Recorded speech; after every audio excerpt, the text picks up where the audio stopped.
Okay, pre-cal, now we're going to talk about the factor theorem. In the last video, we talked about the remainder theorem, and it tells you something, but the factor theorem also tells you something. When we deal with the factor theorem, I want you to think about what the word factor means, all right? For instance, is 2 a factor of 6? Yes, because 2 times 3 is 6. So 2 and 3 are both factors of 6, aren't they?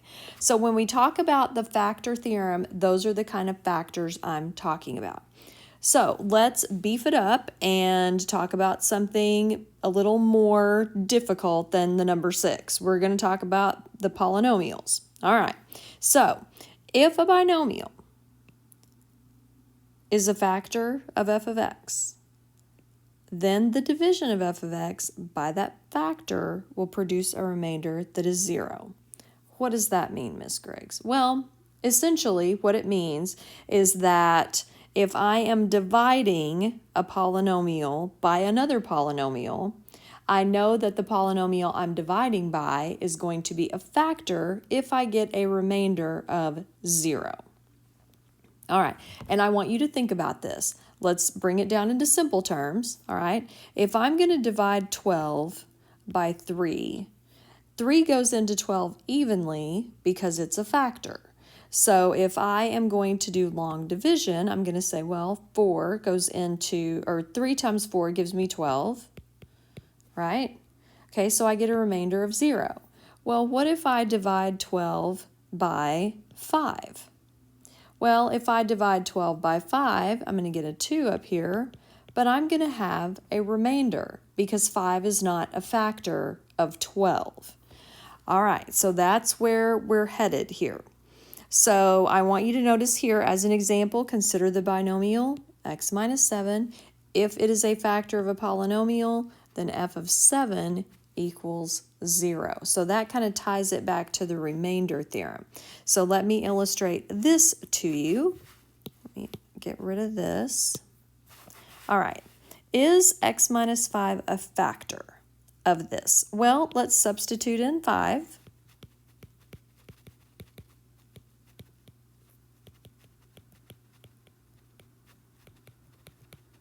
Okay, let's see what we get. Oh, my handwriting got a little crazy there. Okay, so I've got 125 minus 100 minus 35 plus 10.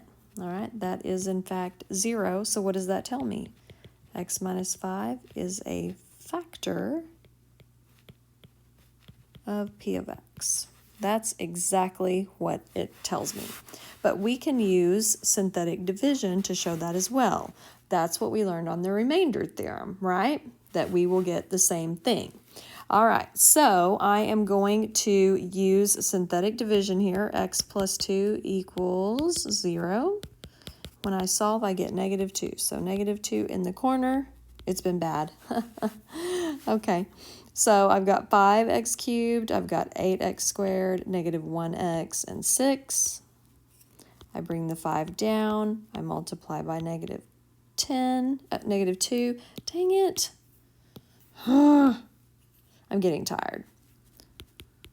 Yeah, that's the excuse I'm using. Okay, negative 2 times negative 2 is positive 4. That gives me a 3. Negative 6, look at that. When I get a remainder of 0, I know that x plus 2 is a factor of f of x. That is exactly how this works. All right, let's look at the next problem. Show that x plus 3 is a factor. Then find the other factors and solutions. Okay, so you're going to need to pay attention to your directions here. I'm going to do the exact same thing I did on the last problem. I'm going to use synthetic division to see if x plus 3 is a factor.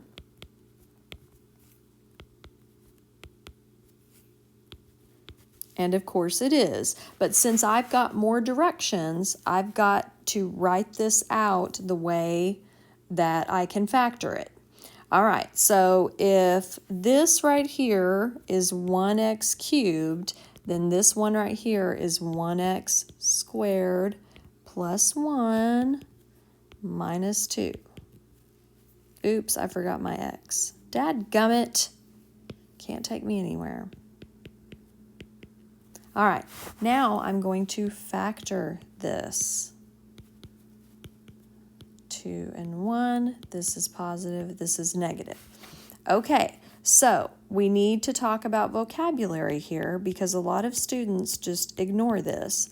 The factors of this polynomial are x plus 3, x plus 2, and x minus 1. Those are the factors.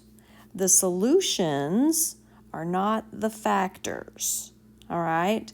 So the solutions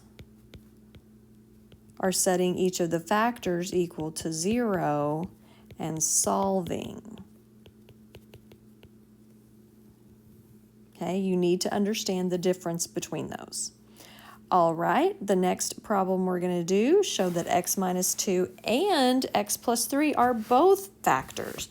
Then find the other factors and solutions. All right, so we are going to just pick one. It really doesn't matter which one you start with. I'm just going to go ahead and start with the 2. And I've got to the 4th, to the 3rd, squared, x, and none. So I don't have to skip any spaces here.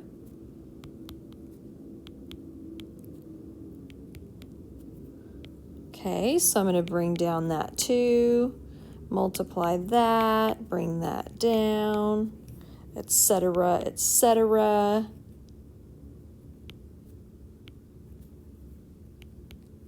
0. Perfect. That confirms that x minus 2 is a factor. So I'm just going to go ahead and come over here. Factors. I know x minus 2 is a factor. Guess what? I'm just going to leave that right there and do this again. Let me show you why. If I've got 2x to the 4th here, I know that this 2 is 2x cubed. That's still not going to be a fun factor for you because this won't factor, this right here will not factor as a grouping, all right? So I don't know where my word went right there, but yeah.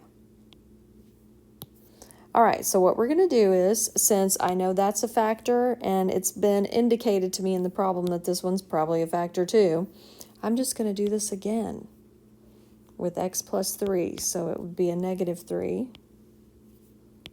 Bring down that 2, negative 6, negative 15, negative 9.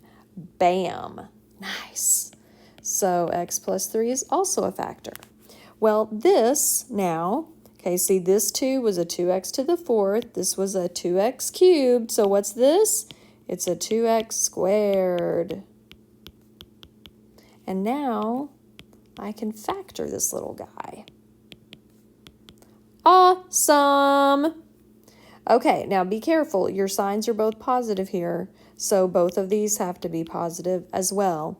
That means you're not going to want to put the 3 here because 3 times 2x would give you 6, and then we would get a number that's too big for this. So what we're going to do is we're going to put the 3 here and here because 3x and 2x gives me 5x. Awesome. So my other factors are 2x plus 3, x plus 1. Those are my factors. Okay, let's write our solutions. We've got x equals 2, x equals negative 3, x equals negative 3 halves, x equals negative 1. Awesome sauce! Enjoy, kids.